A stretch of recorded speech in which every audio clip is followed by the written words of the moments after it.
I'm Yeah, here.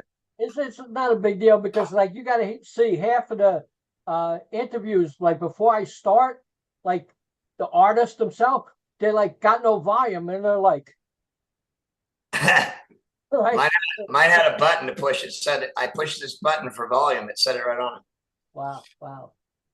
So So Prophets of Addiction, um, Leslie Sanders, congratulations on the new album. thank you. Great, great. Face the Music on Bravewords Records. Tell me how you got signed to that label. Well, I think that we were kind of just looking for a label to put this out on. We'd already had it recorded for about maybe a year, trying to find a label that was actually going to care a little bit, this day and age. Right. And they've actually seemed to care a lot. They're promoting, pushing it. That's all we could kind of ask for Right, this day yeah. and age. You Wow. know, Great. otherwise people just want to throw it out there, and it's like, well, why even go through a label if they're just going to throw it out there? I mean, I can put it on the streaming sites myself too. Exactly. Yeah. Wouldn't you rather do everything in house anyway? Uh, in some ways, yeah, but other ways, it's like I don't have a lot of time to be doing everything too. So it's nice to have some. It's nice to have a little team behind you. Cool, cool, cool. Now, did you originally start off in Pretty Boy Floyd, or were you in another band before that? No, I was in. I had a few different bands. I was in. My first band was called Tramp Alley, and then I was in Talks Cheap, and then Queenie Blast Pop, and then I was in City Girls Boys. And about that time is when I got asked to be in Pretty Boy Floyd around that same time of City Girls Boys. So that was like late '90s. Wow, wow. So, is music everything that you thought it would be? Uh, Not well. I don't know. I don't know exactly what that means, but it's kind of just what I've been doing for many many years now. So there's different reasons for it. At first, it's more about first it was more about the party and the girls and all that. And of course, as I got older, that became more about the songs and the music. And I didn't really think about it too much when I was younger. And then it seemed to be like I started focusing more on really wanting to make it better. I Right, yeah. guess. Wow, wow. Let's go down your tracks on the new album and tell me your perception of each song. All Okay? right. All right. Okay. Flavor of the Danger. That's basically just a song about not being afraid. you know? Wow. People are afraid to do everything. It seems like. Yeah, In yeah, case something might go wrong, something might happen. It might get hurt. There's always this fear of stuff. yeah. Yeah, like me with this interview. I said, oh well, we rescheduled. Who cares? Like it's cool. Other people get all bent out of shape and Yeah, like I had to schedule and no problem. I'm a retired guy, so I got all the time in the world. yeah. Right. Well, you would think I don't work a regular day job, but I'm constantly helping my mom and like working on this house. She got a new house. I helped her do that. So my stepdad passed away like 6 years ago, and it seems like all of a sudden I've got this full-time job helping my mom. Full-time job. And so And that's kind of what's happened. as long as she feeds you, that's good. And You know. she doesn't even do that. Wow, wow. How about track number two? Let's get high. That's actually about music. That's about and that's the new video that will be coming out here shortly in the next couple of weeks, probably.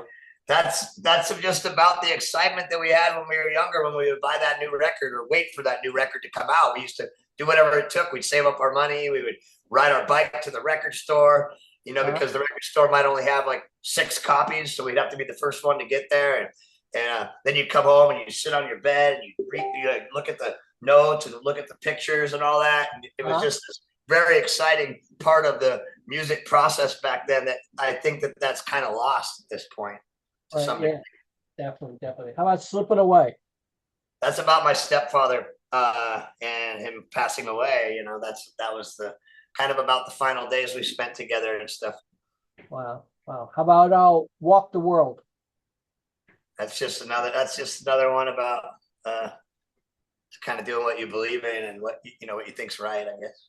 Well, cool. Well, we know what Maggie May is, so what's Yeah, yeah. You can't ask me about that. I don't know.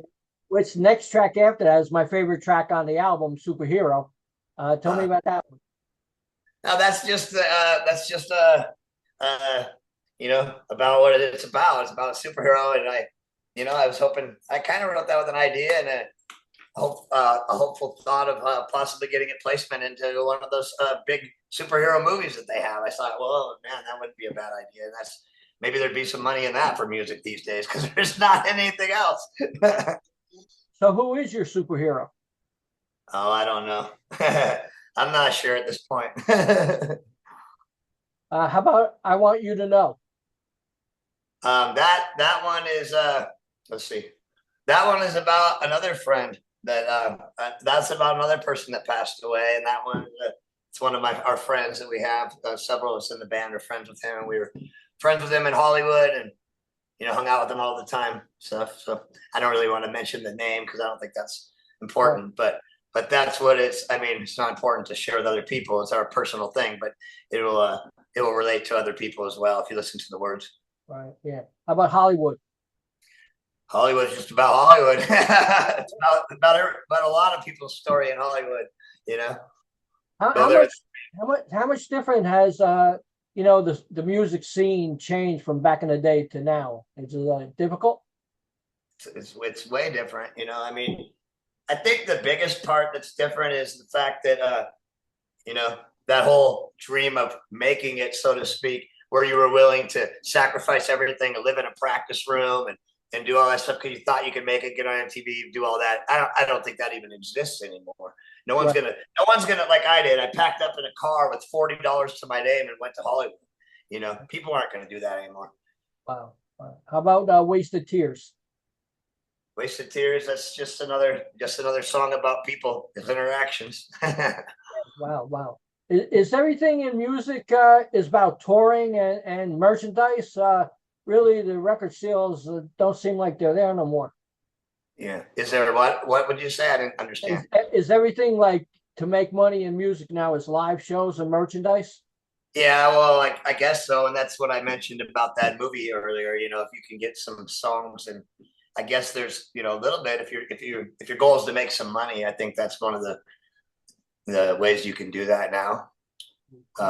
Obviously, the records aren't selling. I was so out of it and confused that when the record first came out, I had to ask the drummer Wayne. I said, "Hey, how come all the songs are just free already up there?" He goes, "Oh, that's how it works." I go, "Oh, I still thought that you still had to pay like 99 cents for a download. I guess that stopped like 10 years ago, and I didn't even know."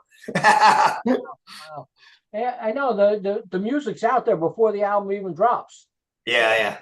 From download and pirate sites and everything else, and Yeah, it's not cool.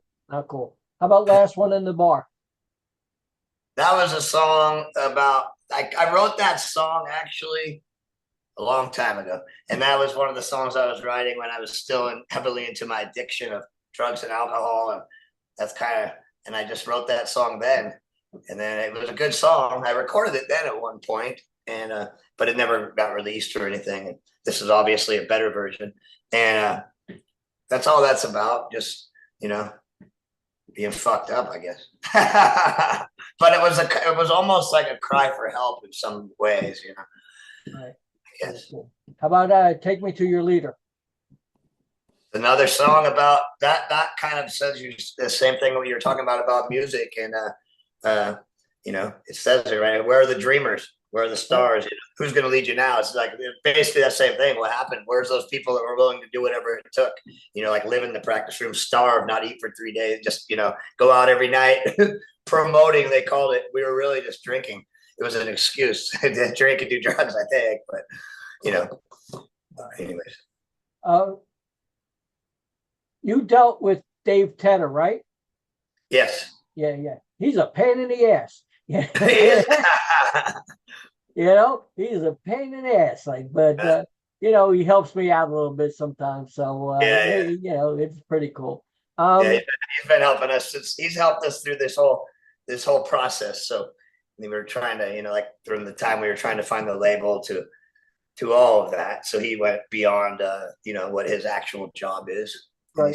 He's still kind of helping us with different things besides the normal stuff that he does, and he's got a record label he's starting, and we're trying to do some stuff with that, and maybe we'll re-release some of the older stuff. I don't know.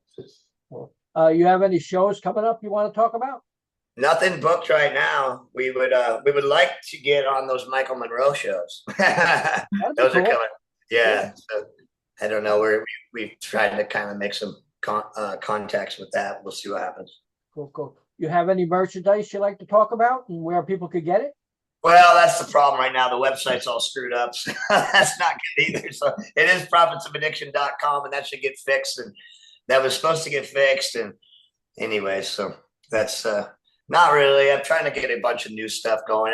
Most of the stuff's the older stuff. There's no new shirts. There's nothing. The CDs are not here yet, and they should be any day. And they're supposed to be, but they're not. And so that's that.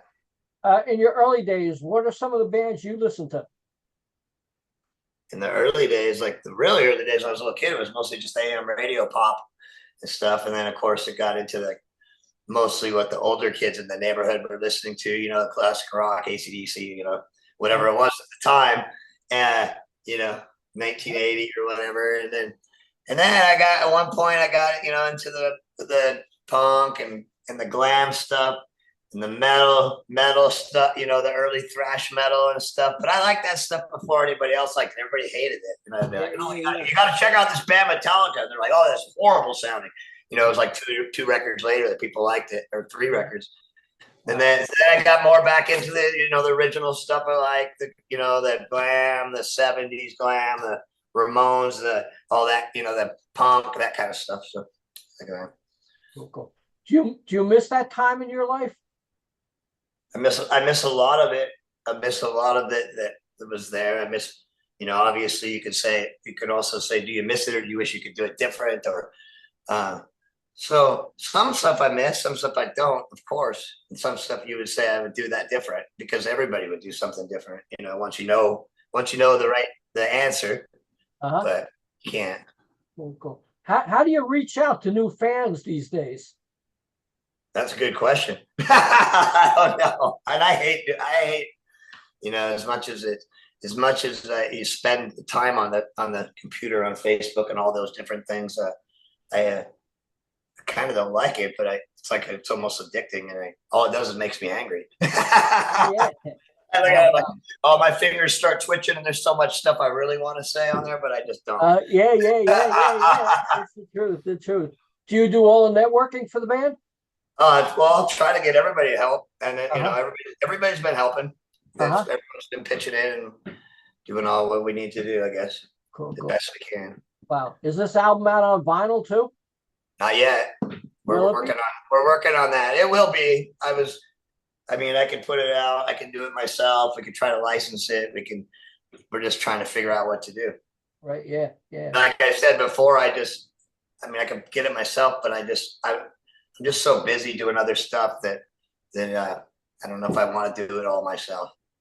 Cool. You have anything going on for the rest of the year? Just racing my BMX bike.